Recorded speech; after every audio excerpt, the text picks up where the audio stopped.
देवाच्या नावाला कर. देवाचं वचन सांगतं प्रियानो, आपण गलतीग्रास पत्र अनेक दिवस अभ्यास करत आता 2025 वर्षाच्या मार्च महिन्यामध्ये आलेलो आहोत. वचन सांगत आहे आपल्याला की तुम्ही आणि मी चांगले धावत होतो, मग सत्याला मान्य होऊ नये, म्हणजे प्रभू येशू ख्रिस्ताला मान्य असे तुम्ही आणि मी होऊ नये म्हणून तुम्हाला मला कोणी अडथळा केला, असा पौल त्या मंडळीला आणि तुम्हाला मला सुद्धा प्रश्न विचारतो. आणि म्हणत आहेत तुम्हाला पाचारण करणाऱ्याची ही बुद्धी नव्हे, तुम्हाला मला ज्याने पाचारण केलेलं आहे त्याच्या बुद्धीने तुमच्या माझ्या जीवनात आलेल्या वाईट गोष्टी, खोट्या गोष्टी आहेत, अडथळा करणाऱ्या गोष्टी आहेत, त्या तुम्हाला मला पाचारण करणाऱ्यापासून नाहीये. आणि पुढे वचन सांगतं थोडस खमीर, तुम्ही तुमच्या जीवनामध्ये थोड्या खोटेपणाला, थोड्या अडखळणाला, थोड्या जगी प्राथमिक शिक्षणाला, ज्याला खमीर हे नाव दिलेले आपण अनेकदा अभ्यास केला, ते खमीर उपमा दिलेली की थोडस खमीर सगळा कणकेचा गोळा फुगवून टाक. पवित्र शास्त्रामध्ये अगदी जुन्या करारापासून नव्या करारात अनेक उदाहरण आहेत. देवाच्या विश्वासणाऱ्यांच्या जीवनामध्ये थोडस अडखळण, थोडस निसरडी भूमी, थोडस खमीर राहिलं प्रिय, आणि त्याच्याद्वारे एक मोठं पाप, नाही का, मोठं परमेश्वराचा शाप त्यांच्या जीवनावर आला. अनेक गोष्टी आहेत, परंतु मी मूळ विषयाला लगेच हात घालतो. तो मूळ विषय आहे राखेचा बुधवार. आणि त्या बरोबरीने तुम्ही आणि मी दरवर्षी करत असणारे किंवा करत नसणारे 40 दिवसाचे उपवास. जगाच्या प्राथमिक शिक्षणाप्रमाणेच मी बोलतो, हालेलुया.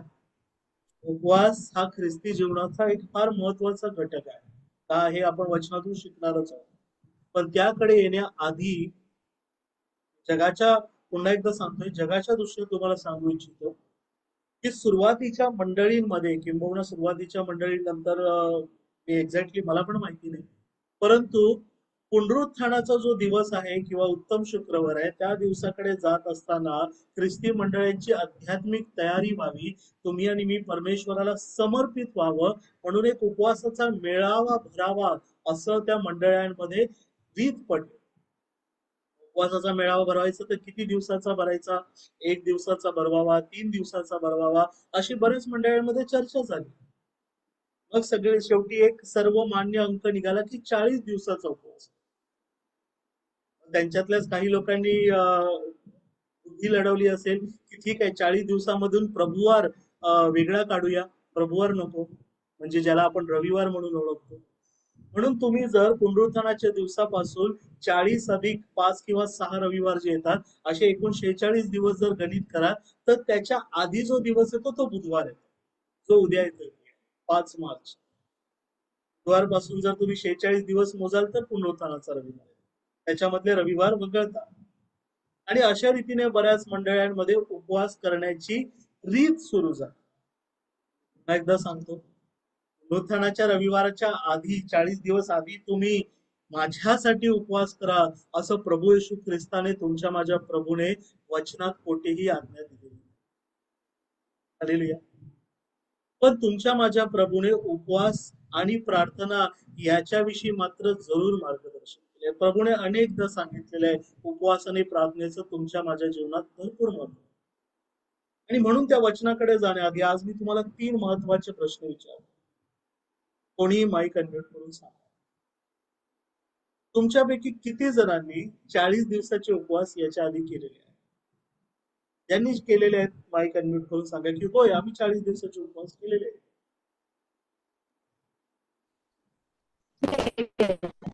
येस, नानींनी केलेले आहे, आमच्या आईने केलेले आहे, विद्याताईंनी केलेले आहेत. स्त्रिया पुढे असतात नाही का उपवास करण्यात. बोल. मी पण केलेलं. येस, विशाराव सिस्टर यांनी केलेले आहे. हालेलुया. मी पण देवाच्या केलं. नावाला. अनिता वहिनींनी केलेले आहे. देवाच्या नावाला. आपल्यातल्या बहुतांश स्त्रियांनी, मी म्हणेन प्रामाणिकपणे, केलेले आहे परमेश्वराच्या नावाला. कारण उपवास देवाला पसंत पडणारा असा उपवास करणं, याविषयी स्वतः परमेश्वराने तुम्हाला मला मार्गदर्शन निश्चित केलेलं आहे. आता मी पुढच्या प्रश्नाकडे, राखेचा बुधवार जो आहे त्या दिवशी उपवास किंवा तो राखेच्या बुधवारी स्वतःच्या कपाळावरती राख कुणी लावली? आपल्यामध्ये कोणी आहे कपाळावरती राख लावणं? कोणी केलंय असं? आणि काहीतरी बोलत होतं. कोण आणि केलंय की नाही केलंय? कोणी केलंय का असं? हो. ब्रदर जेव्हा मी याच्या अगोदर त्याच्या म्हणजे माझ्या आई वडिलांच्या इकडे होते तेव्हा मी केलेलं आहे. Thank you Rebecca sister. Hallelujah. Rebecca सिस्टरने केलं. आता मी तिसऱ्या प्रश्नाकडे, देवाला पसंत पडणारा उपवास. लक्ष देऊ नये. देवाला मान्य असा उपवास तुमच्या माझ्यापैकी किती जणांना? 1 दिवसाचा, 3 दिवसाचा, 40 दिवसाचा फरक पडत नाही. देवाला पसंत पडणारा असा उपवास कोणी केलेला आहे? कदाचित केला असेल प्रियाला. मी ना असं म्हणत नाही की आपल्यातल्या कोणीही केला नाही. पण पुन्हा एकदा मी मूळ मुद्द्याकडे येतो. आता राखेचा बुधवाराकडे. आपण सगळे जाणतो, तरी पुन्हा एकदा वचनातून त्याची पुष्टी व्हावी म्हणून मी तुम्हाला विचारतो. कोणाला माहिती आहे का प्रियानो, राखेच्या बुधवाराविषयी पवित्र शास्त्रामध्ये देवाच्या वचनात कुठे मार्गदर्शन मिळालेलं आहे की होय या दिवशी तुम्ही राख, जे बऱ्याचशा मंडळांमध्ये केलं जातं. देवाची कृपा आहे की आपल्या मराठी मंडळांमध्ये ते केलं जात नाही, परंतु बऱ्याचशा बाहेरच्या देशातल्या आणि भारतातल्या सुद्धा अनेक मंडळांमध्ये हे केलं जातं. राखेच्या बुधवारी लोक राख कपाळपट्टीला लावतात.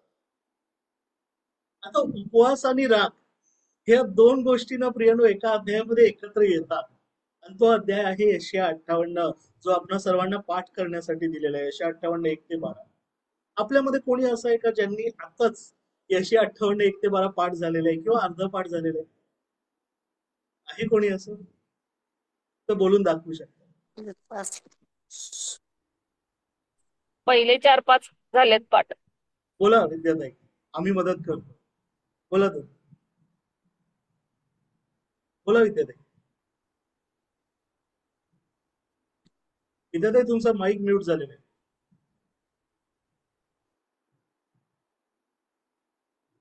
ठीक आहे, विद्याताईंचा माईक अनम्यूट होईपर्यंत अजून कोणी संधी घेऊ इच्छितो? हा विद्याताई. थोडंच पाठ झाले, मला 1-2-3 वचन पाठ झाले असतील. तुम्ही ते पण बोला. अडथळत काय, अजून इतकं काय पाठ झालेलं नाही माझं. कंठराव कर कसर करू नको. कंठराव कर कसर करू नको. आपला स्वर करण्याप्रमाणे मोठा कर. माझ्या लोकांस त्यांचे अपराध, त्यांचे अपराध, याकोबाच्या वंशजास त्यांची त्यांचे पातके विदित कर. ते तर रोज रोज मजळकडे येतात. रोज मजकडे येतात. आणि ते तर रोज मजकडे येतात. धर्माचरण करणाऱ्या.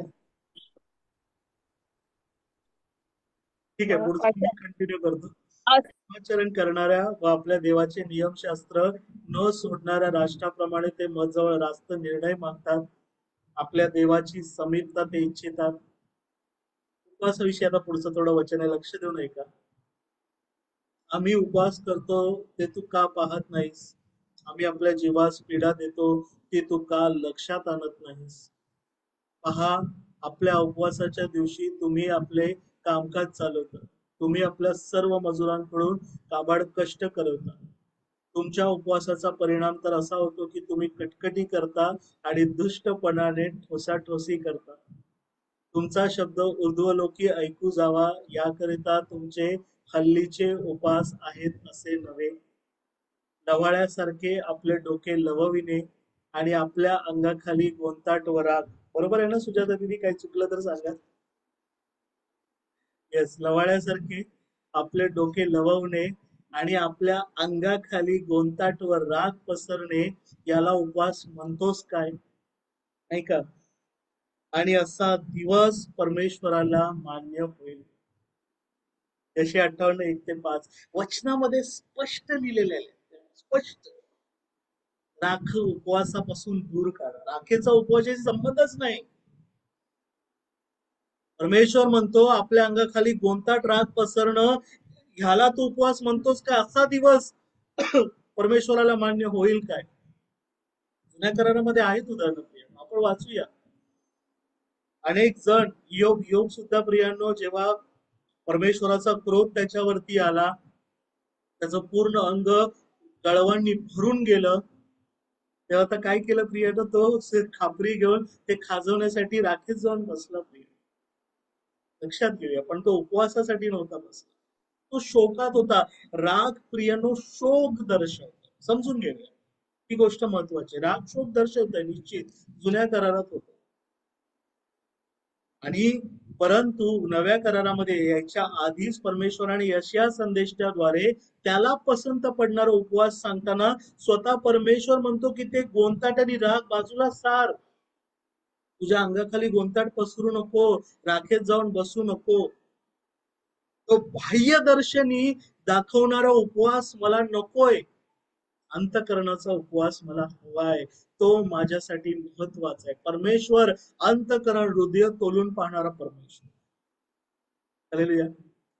आणि म्हणून प्रियानो, आपण हे समजून घेऊया, राखेचा बुधवार हे मनुष्यांच्या प्राथमिक शिक्षणाने फुगवलेलं खमीर आहे. स्पष्ट बोल, देवाच्या वचनात कुठेही नाही. शोधा, दिवा घेऊन शोधा, तेल घेऊन शोधा, माचीसची मेणबत्ती घेऊन शोधा, अगरबत्ती घेऊन शोधा, कुठली इन्व्हर्टर लाईट घेऊन शोधा, मिळणार नाही. देवाच्या वचनात सापडणार, कारण हे देवाच्या वचनाशी संलग्न नाही, देवाला पसंत पडणार नाही. आणि राग कपाळपट्टीला लावण्याविषयी म्हणाल तर देवाचं वचन स्पष्ट सांगतं, तुझं शरीर देवाचं मंदिर आहे, त्याच्यावर कसलीही खूण करू नको. कोणी आहे का आपल्यामध्ये टॅटू केलेलं किंवा काहीतरी असं गोंधवायची सवय असते लोकांना स्वतःचं नाव? करू नका. तुमचं शरीर देवाचं मंदिर आहे, त्याच्यावरती राख लावता.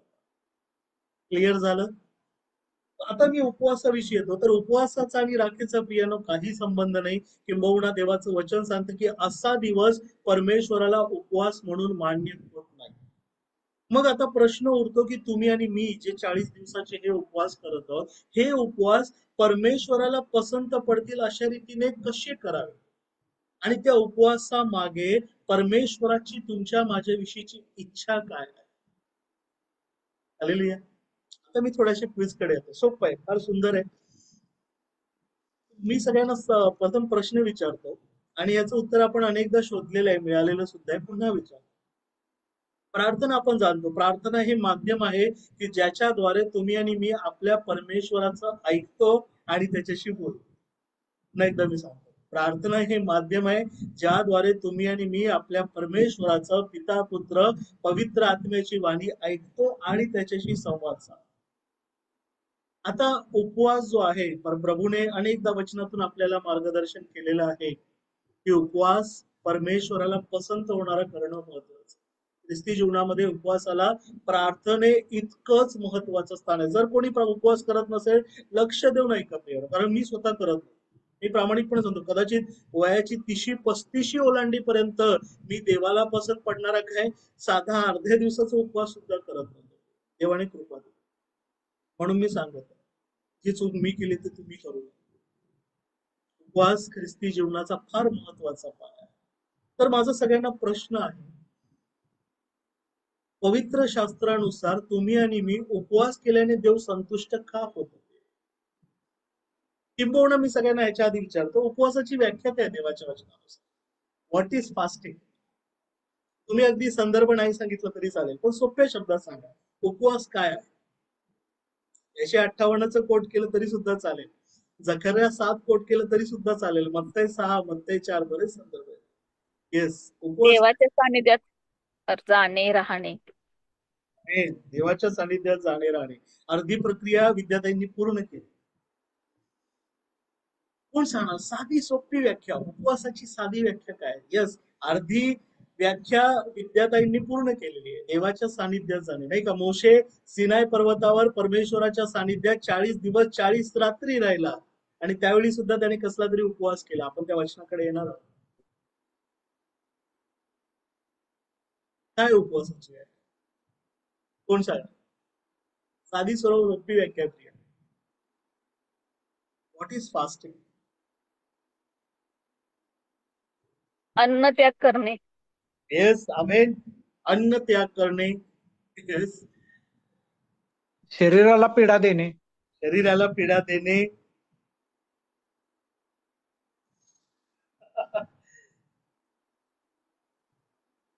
असा उपवास परमेश्वराला मान्य होईल काय? आपल्या जीवास पीडा देणे. जसं याचं उत्तर पुढे जाण्याच्या आधी जसं आपण कोणीतरी हे जसं सविता अन्नाचा त्याग करतो तर सर्व गोष्टीचा त्याग करणं. मेन येस आपण उपवासाच्या पुढची पायरी दिवशी जसं अन्नाचा त्याग करतो तसं अजून इतर सर्व गोष्टींचा त्याग करणं. मग त्या सर्व गोष्टी काय आहेत प्रियानो? कोणत्या अशा गोष्टी आहेत की ज्या गोष्टीचा तुम्ही आणि मी ख्रिस्ती म्हणून उपवासाच्या दिवशी त्याग करावा आणि तो देवाला पसंत पडणार? किंबहुना मी म्हणेल की उपवासाची साधी सोपी व्याख्या. देवाला न आवडणाऱ्या हालेलुया. देवाला न आवडणाऱ्या गोष्टी. थँक्यू विद्या. मोहात पाडणाऱ्या गोष्टी. हाच पाडणाऱ्या गोष्टी. थँक्यू. सलोमीने जो शब्द वापरला ना तो कुठेतरी लिहून घ्या, कारण आपण त्या शब्दाकडे थोड्याच वेळात येणार आहे. मोह. देवाला न आवडणाऱ्या गोष्टी तुम्हाला मला देवाच्या सानिध्यापासून दूर घेऊन जाणाऱ्या मोहात पाडणाऱ्या गोष्टी. लिहून ठेवा शब्द. तुम्ही उपवास करताना पुढचे 40 दिवस हा शब्द समोर ठेवा प्रियानो. मोहात पाडणारे. त्या मोहात पाडणाऱ्या गोष्टींचा त्याग करून त्यांना बाजूला सारून आपल्या वैयक्तिक प्रार्थनेची वेदी घडवून डोंगरावर चढून वैयक्तिक एकांतात जाऊन परमेश्वराच्या सानिध्यात वेळ घालवणे. देवाच्या वचनानुसार देवाला पसंत पडणारा असा तो दिवस व्यतीत करणं, त्याग करणं हा उपवास आहे. आणि याविषयी आपण काही संदर्भ वाचून समजूया प्रियानो, कारण उपवासाचे विषयी तुम्ही आणि मी संभ्रमात राहू नये. माझी प्रामाणिक इच्छा आहे प्रियानो, येणाऱ्या दिवसांमध्ये आपण सर्वांनी देवाला पसंत पडणारा उपवास. विनंती करतो सर्वप्रथम डोंगरावरल्या प्रवचनाकडे जाऊया. मत्तई शुभवर्तमान याचा 6वा अध्याय वचन 16 ते 18 कोणीतरी वाचा. मत्तई 6, 16 ते 18. तुम्ही जेव्हा उपवास करीत आहात तेव्हा ढोंग्यांसारखे उपवास करीत आहोत असे लोकांना दिसावे म्हणून ते आपले तोंड विरूप करीतात. मी तुम्हाला खचित सांगतो ते आपले प्रतिफळ भरून पावले आहे. तू तर उपवास करून धू अशा हेतूने की तू उपवास करीत आहेस हे लोकांना नव्हे तर तुझ्या गुप्तवासी पित्याला दिसावे म्हणजे तुझा गुप्तदर्शी पिता तुला. आमेन. फार सोपं नाही का? प्रभूने डोंगरावरल्या प्रवचनात सांगितले, आपण अनेकदा वाचले. आज अंतःकरणामध्ये टसपूया. वचन काय सांगत आहे? तुम्ही जेव्हा उपवास करता तेव्हा ढोंग्यांसारखे म्लानमुख होऊ नका. पहिली आज्ञा नाही का? उपवास करता तेव्हा हसा प्रिय, आनंद करा, आनंदी असा. इतरांवरती ओझं टाकू नका. आपण आताच 158 मध्ये वाचलं, कटकटी करू नका, दुष्टपणाने ठोसाठोसी करू नका, आपल्या सर्व मजुरांकडून काबाड कष्ट करू नका, आपल्या पत्नीला आपल्या कुटुंबांना मजुराप्रमाणे वागवू नका, त्यांना त्रास देऊ नका. किंवा प्रभू काय करायला सांगत आहे? प्रभू म्हणत आहे की शास्त्री परुषी उपवास करत आहे असे लोकांना दिसावे म्हणून आपले तोंड विरूप करतात. जग तेच करत आहे प्रियानो. कपाळाला राख लावायचा प्रयत्न. ते विरूप आहे परमेश्वराचं. परमेश्वर म्हणतो त्यांनी परमेश्वराकडून कुठल्याही प्रतिफळाची अपेक्षा करू नये. जे लोकांना सांगत फिरतात ना, आज माझा उपवास आहे, आज माझा उपवास. जो बोलला प्रियांनो तो तिथेच प्रतिफळ भरून पावला. मी स्पष्ट बोलतो. हा अगत्य असेल सांगण्याचं, बाबा कोणी विचारते का खात नाही, एका शब्दात सांगा, आज मी प्रार्थना उपवास आहे, आणि पुढे जा. नाही नाही माझा फार उपवास आहे, काय करणार, 40 दिवसाचा उपवास केलेला आहे, देव सहाय्य करत आहे, मी करत आहे. आमच्या पूर्ण कुटुंबामध्ये आमच्या मंडळीमध्ये कोण करत नाही, पण मीच उपवास करतोय. देवाने मला पाचारण केलेलं आहे. माझ्यासारखं उपवास कुणाला जमतच नाही हो. असं जर बोलणारे आहोत तर असे लोक आपलं प्रतिफळ भरून पावलेले, त्यांनी देवाकडून काही अपेक्षा करू. वचनामध्ये सांगितलेलं आहे, तू तर उपवास करतो, राख नको लावू, आपल्या डोक्याला तेल लाव. जसा दररोज तू तयार होतोस तसा तयार हो, आपलं तोंड धू. स्पष्ट सांगितलेलं आहे प्रभूने. बरेच लोक उपवास करताना काय म्हणतात? आम्ही दाढी वाढवतो. दाढी वाढवायच्या नावाने फॅशन करतो. फॅशन नको करू. देव म्हणतो आपलं तोंड धू, डोक्याला तेल लाव, अशा हेतूने की तू उपवास करत आहे हे लोकांना दिसू नये. तुझ्या गुप्तदर्शी पित्याला दिसावं. गुप्तदर्शी पिता तुला फळ दे. स्पष्ट वचन. हालेलुया. आपण अनेकदा त्या वचनाचा अभ्यास केलेला आहे, पण मी त्या वचनाकडे येतो. बनावट उपोषण काय? बनावट उपवास भरपूर करतात. एक संदर्भ आपण पाहूया की इस्रायलाचं पहिलं मंदिर, शलमोनाने बांधलेलं भव्य मंदिर प्रियानो, जेव्हा उद्ध्वस्त करण्यात आलं होतं, तेव्हा 70 वर्ष इस्रायली बाबेलामध्ये रडत होते, आकांत करत होते, विलाप करत होते. देवाचं मंदिर पाडण्यात आलं, आता मी कुठे जाऊन देवाची आराधना करणार? आणि 70 वर्ष, दर वर्षामध्ये मला वाटतं ते 5व्या आणि 7व्या महिन्यामध्ये उपोषण करत होते. लक्षात घ्या, 70 वर्ष. आणि जेव्हा परमेश्वराने जरुब्बाबेलाद्वारे मंदिराचा पाया घातण्यात आला, तेव्हा त्यांनी देवाला पुन्हा प्रश्न केला की आता मग आम्ही उपवास करू का? कारण आता तर मंदिर बांधण्यात येते. तेव्हा परमेश्वराने एक फार सुंदर उत्तर दिलं, ते आपण वाचूया. जकर्याचा 7वा अध्याय, पहिली 7 वचनं कोणीतरी वाचा. जकर्या 7, 1 ते 7. बनावट उपोषण काय असतं समजूया. दार्यावेश राजाच्या बनावट उपोषण कारकिर्दीच्या म्हणजे 4थ्या काय? वर्षी असे झाले की वाच. दार्यावेश राजाच्या कारकिर्दीच्या 4थ्या वर्षी असे झाले की 9व्या म्हणजे किस्लेव महिन्याच्या चतुर्थीला परमेश्वराचे वचन जकर्यास प्राप्त झाले. तेव्हा बेतेलकरांनी शरेसर, रगेमेलेक व त्याचे लोक यास परमेश्वराचा अनुग्रह मागण्यास आणि सेनाधीश परमेश्वराच्या मंदिरात राहणारे याजक व संदेष्टे यास असे विचारण्यास पाठविले की आम्ही वर्षानुवर्ष करीत असलो तसे 5व्या महिन्यात एकांती बसून रुदन करावे काय? मग सेनाधीश परमेश्वराचे वचन मला प्राप्त झाले की तू या देशातील सर्व लोकास व याजकास विचार, तुम्ही 70 वर्षे 5व्या व 7व्या महिन्यात उपोषण व रुदन केले, तेव्हा खरोखर माझ्यासाठी उपोषण केले काय? तुम्ही खाता पिता तेव्हा आपल्यासाठीच खाता पिता नाही काय? यरुशलेम वसलेले व आबाद होते आणि त्याच्या भोवतालचे गाव तसेच दक्षिण देश व तळवट यात वस्ती होती. तेव्हा परमेश्वराने पूर्वीच्या आपल्या संदेष्टाच्या द्वारे जी वचने पुकारून सांगितली ती ही नव्हेत काय? आमेन.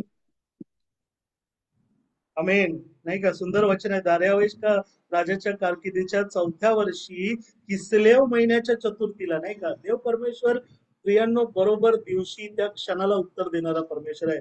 वचन काय सांगतं? परमेश्वराचं वचन जकर्या संदेष्टाला प्राप्त झालं.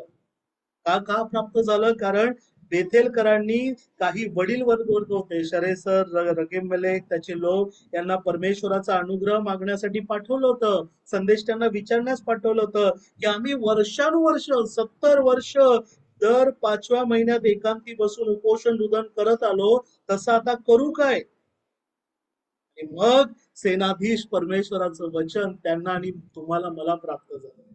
देव काय म्हणतो? तुम्ही 40 दिवसाचे उपवास केले, एवढी वर्ष केले, दरवर्षी राखेचा बुधवार साजरा केला, 40 दिवस उपवास केले, गुड फ्रायडे आला, उत्तम शुक्रवार आला, पुनरुत्थानाचा रविवार आला, झावळ्याचा रविवार आला, झावळ्यावरती केला, तुम्ही म्हणाल्या प्रभू आम्हाला वाचव, नाही का, होसांना, प्रभूच्या नावाने येणारा धन्यवाद.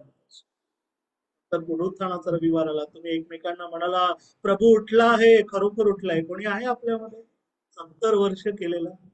असतील कदाचित. आणि अशा त्या वृद्ध लोकांना ज्यांनी 70 वर्ष परमेश्वरासाठी 5व्या 7व्या महिन्यात उपोषण केलं, रुदन केलं, त्यांना परमेश्वर म्हणतो तुम्ही खरोखर माझ्यासाठी केलं. जेव्हा यरुशलेम आबाद होतं तेव्हा तुम्ही खाता पिता तेव्हा आपल्यासाठीच खाल्लं पिल्लं नाही. आणि आज जर तुम्ही उपवास करण्याचा ढोंग रचत आहात तर ते स्वतःसाठी करत नाही का? तुमचा अजेंडा आहे, नाही का?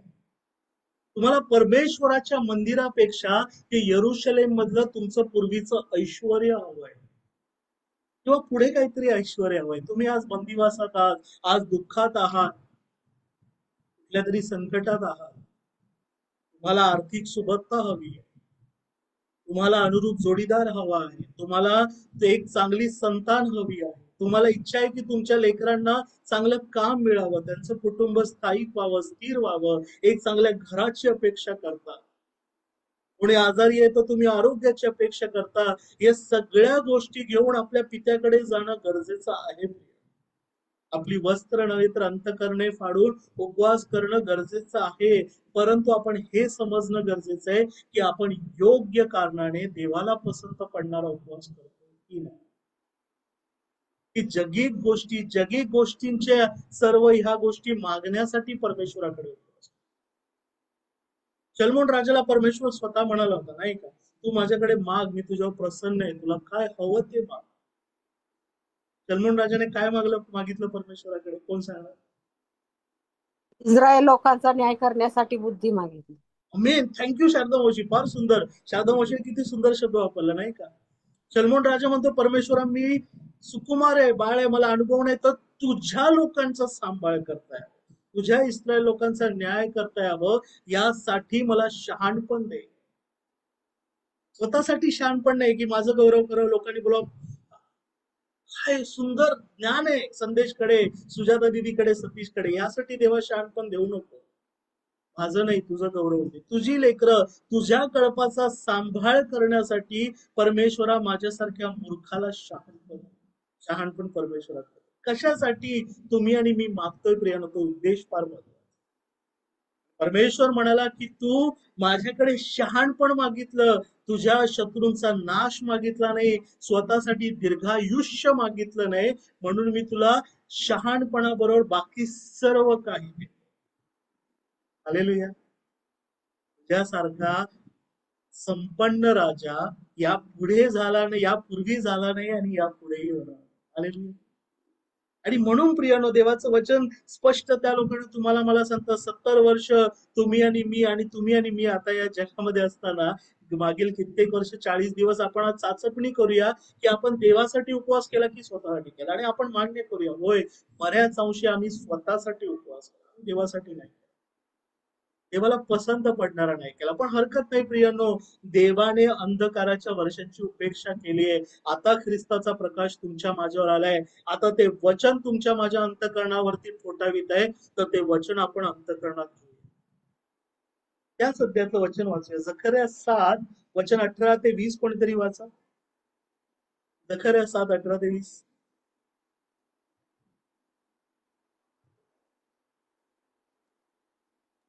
वचन वेगळं. 14 पर्यंत. सॉरी, जकर्या 8 18 ते 20, क्षमा करा, जकर्या 8 18 ते 20. सेनाधीश परमेश्वराचे वचन मला प्राप्त झाले की, सेनाधीश परमेश्वर म्हणतो, 4थ्या 5व्या 7व्या व 10व्या महिन्यातले उपास यहुद्याच्या घराण्यास हर्ष व आनंद देणारे होतील. ते आनंदाच्या उत्सवाचे दिवस होतील, म्हणून सत्य व शांती याची आवड धरा. सेनाधीश परमेश्वर असे म्हणतो, राष्ट्रे व अनेक नगराचे रहिवासी येतील, अशी वेळ येईल. आमेन. परमेश्वराने सांगितलेलं आहे. हो प्रियानो, दिवस आहेत नाही का, प्रभूला बाप्तिस्मा करणारे योहानाचे शिष्य नाही का, ते उपवास करत होते. शास्त्री पुरुषांनी प्रश्न विचारला प्रभूला की आणि प्रभूचे शिष्य पण म्हणाले, बाप्तिस्मा करणारे योहानाचे शिष्य उपवास करतात, तसे ते प्रभूला म्हणाले की तुझे शिष्य का उपवास करत नाही. प्रभू म्हणाला, वरांड्याबरोबर जे वर आहे तोपर्यंत वराडी लोक दुःख करतील का, उपवास करतील का. पण अशी वेळ येते की वर त्यांच्यापासून काढून घेतला जाईल आणि मग ते उपवास करतात.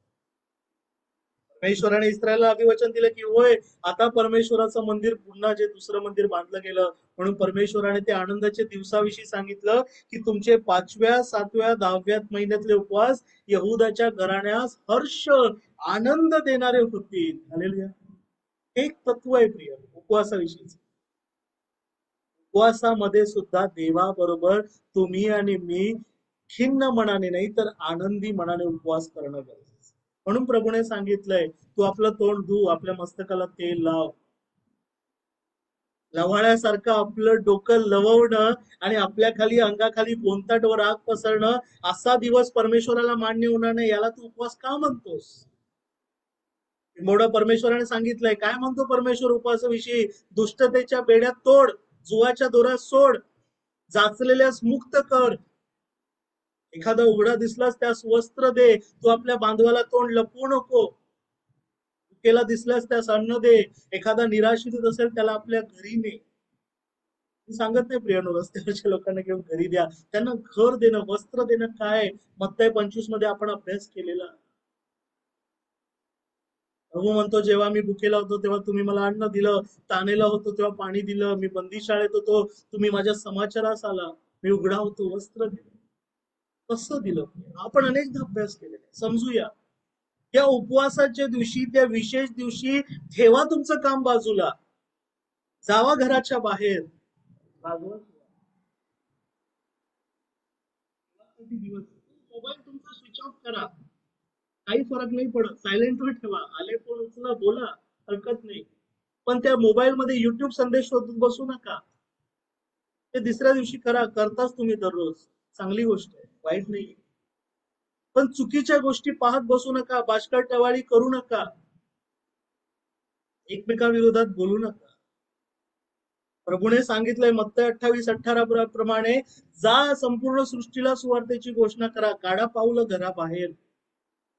आपल्या एखाद्या शेजाऱ्याची भेट घ्या, मंडळीतल्या एखाद्या व्यक्तीची भेट घ्या, त्याचा हात पकडून प्रार्थना, आनंद पाहावा. आपण एक वचन वाचूया, विनंती करतो. योएल याचा 2रा अध्याय, वचन 12 ते 18 कोणीतरी वाच. योएल 2, 12 ते 18.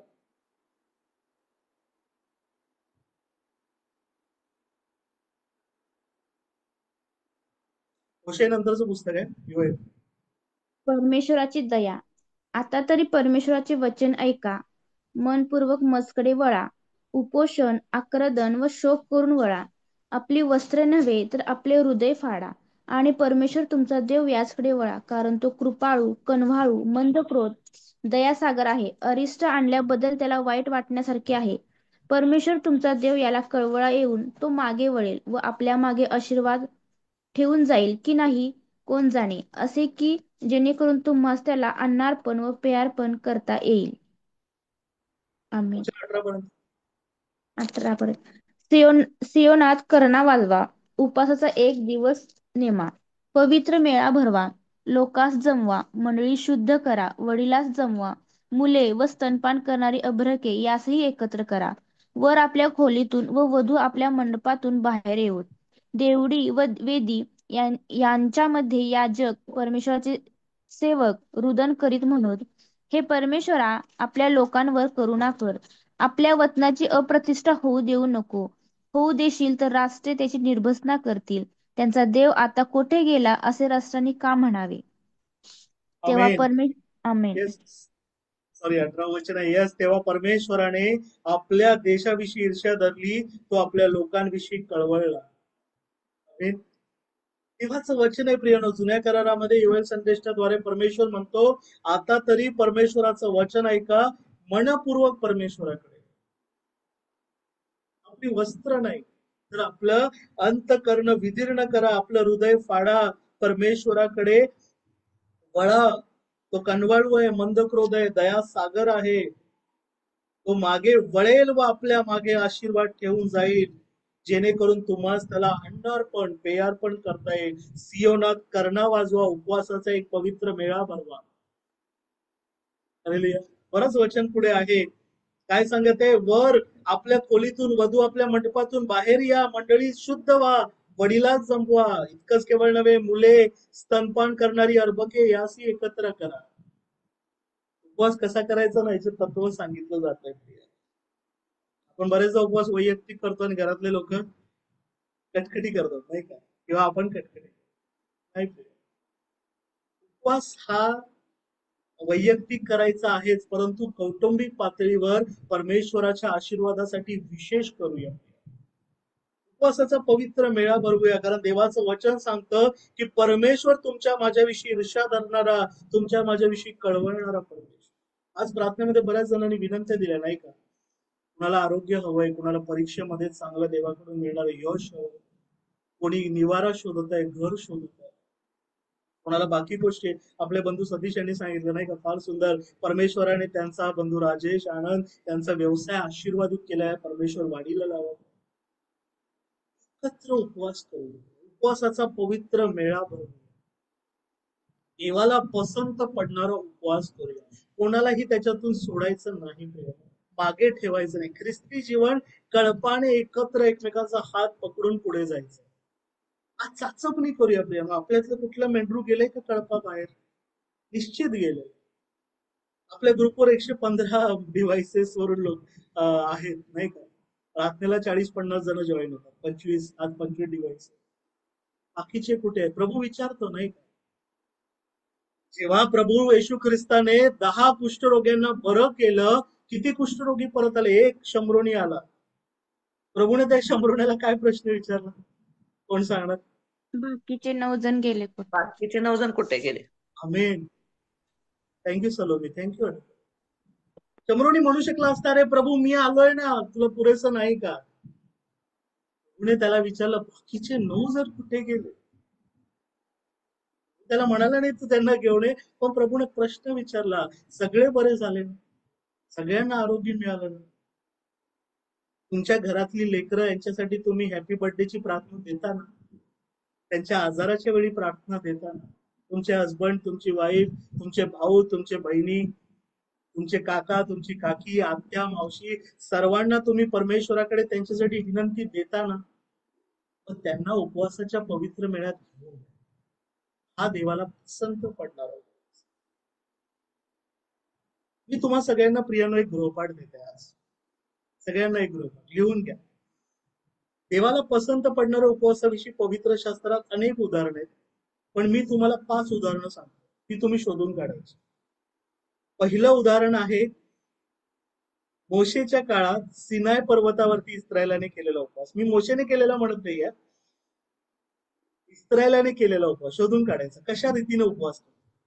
परमेश्वराने जेव्हा इस्रायलला 10 आज्ञा दिल्या ना, तेव्हा त्यांनी एक उपवास केला. तो कसा केला शोधून काढायचा. ठीक आहे, मी संदर्भ सांगतो. निर्गम 19 मध्ये तो संदर्भ आहे, शोधून काढा. पहिला संदर्भ. ठीक आहे, पहिला प्रश्न लक्षात आला. पूर्ण इस्रायलाने परमेश्वराने आज्ञा दिल्याप्रमाणे सिनाय पर्वताच्या पायथ्याशी एक उपवास केला. तो कोणता उपवास होता शोधून काढायचा. निर्गम 19 मध्ये आहे. त्यानंतर दुसरं उदाहरण आहे, तो आहे एस्तेरचा उपवास. एस्तेर याच्या 4थ्या अध्यायामध्ये तो संदर्भ आहे. एस्तेरने कसा उपवास केला शोधून काढायचा. आणि एस्तेर बरोबर शुशन प्रांतातले सर्व इस्रायली यहुद्यांनी उपवास केला. तो कसा उपवास केला ते शोधून काढायचं. ठीक आहे. तिसरा प्रश्न, एलिया जो आहे परमेश्वराचा संदेष्टा, त्याने 40 दिवस आणि 40 रात्री उपवास केलं. पहिले राजे 19 अध्यायामध्ये आहे. शोधून काढायचं एलियाने कसा उपवास केला. एलियाने कसा उपवास. चौथा संदर्भ आहे एज्राच्या पुस्तकामध्ये. एज्रा याजक आणि त्याच्याबरोबर बाबेलावरून परत येणारे सर्व यहुदी इस्रायली जे अवशिष्ट होते, त्यांनी प्रवासात एक उपवास केला. तो कसा उपवास शोधून काढायचा. त्याचा संदर्भ आहे एज्राच्या पुस्तकामध्ये 8व्या अध्यायामध्ये. हालेलुया. 4 झाले. आणि शेवटी 5वं मी तुम्हाला संदर्भ देते. नव्या करारामध्ये प्रेषितांच्या कृत्यामध्ये पौल आणि त्याच्या बरोबरच्या मंडळांनी एकत्रित उपवास केला. Church fasted together. प्रेषितांची कृत्य अध्याय 14. त्यांनी कसा उपवास केला. आणि याच्या बरोबर बोनस जर कुणाला शोधायचा असेल तर दानिएल, नहेम्याने उपवास केलेले पण सांगू शकता. पण हे 5 उपवास उद्या जे सांगतील त्यांना एक विशेष पारितोषिक देण्यात. शोधून काढूया प्रियानो, आपण बोलूया. पण मी वचनामधून पुन्हा एकदा सांगतो, कारण सुरुवातीला आपली बहीण सलोमीने एक शब्द सांगितला नाही का, देवाच्या सानिध्यात जाताना मोहापासून दूर जाण्याचं. आणि त्या मोहाचं रहस्य ते पण तुम्ही शोधून काढा. मी तुम्हाला आता सांगणार नाही. उत्पत्ती याच्या 2ऱ्या अध्यायामध्ये आहे. उपवासाचं रहस्य उत्पत्तीच्या 2ऱ्या अध्यायामध्ये आणि त्याचा संबंध मोहाशी आहे. एवढा गृहपाठ प्रियानो आपण सगळेजण करूया. पण याचं सगळ्याचं सारांश मी पुन्हा एकदा सांगतो. देवाला पसंत पडणारा उपवास हा ख्रिस्ती जीवनाचा फार महत्वाचा घटक आहे. त्याला प्रार्थनेची जोड असावी आणि तो देवाच्याच वचनानुसार. इथून पुढची वेळ बंधू सतीश आणि सुजाता दिदी यांच्याकडे देतो जर त्यांना काही बोलायचं असेल. हालेलुया.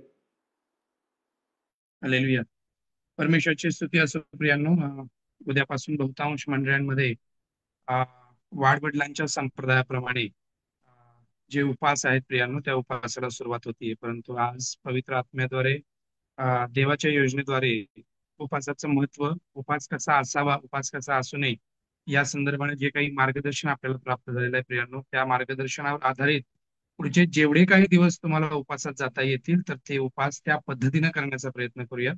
त्या उपासा अंती आपल्या आध्यात्मिक शिस्तीमध्ये, आपल्या आध्यात्मिक वाढीमध्ये, आपल्या मधल्या असलेल्या प्रीतीमध्ये, किंबहुना आपल्यामध्ये असणाऱ्या परमेश्वराला दिल्या जाणाऱ्या प्राधान्यक्रमाच्या संदर्भाने किंवा आध्यात्मिक कृपादानांमध्ये काय वाढ होते याकडे कसोशीने पाहण्याचा प्रयत्न करूयात.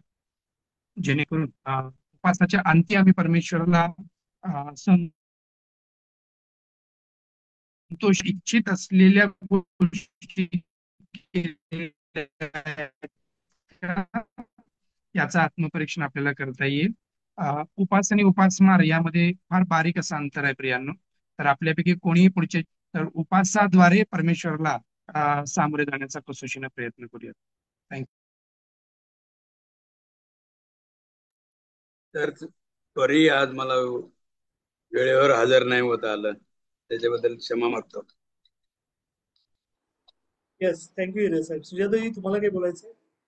हालेलुया. इथून पुढची वेळ आपले संचालक.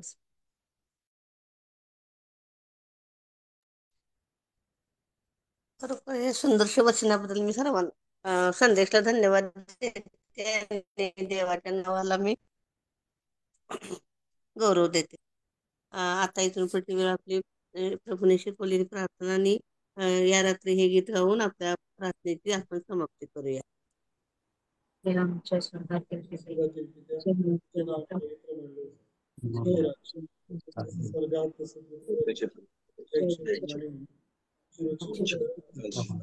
आणि जसे आम्ही आमच्या अपराधांची क्षमा केली आहे, गुन्हे आम्हाला आणि आम्हाला आणि परीक्षेत आणू आम्हास परीक्षेत आणू नकोस, तर आम्हाला नका. कारण की राज्य, सामर्थ्य, निगव.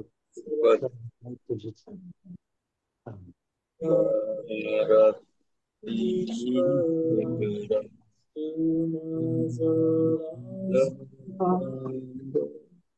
आयुष्य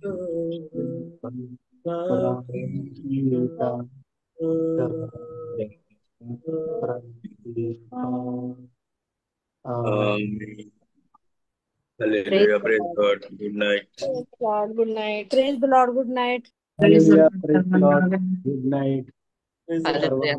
Good night. Good night. Praise the Lord. Praise the Lord. Good night.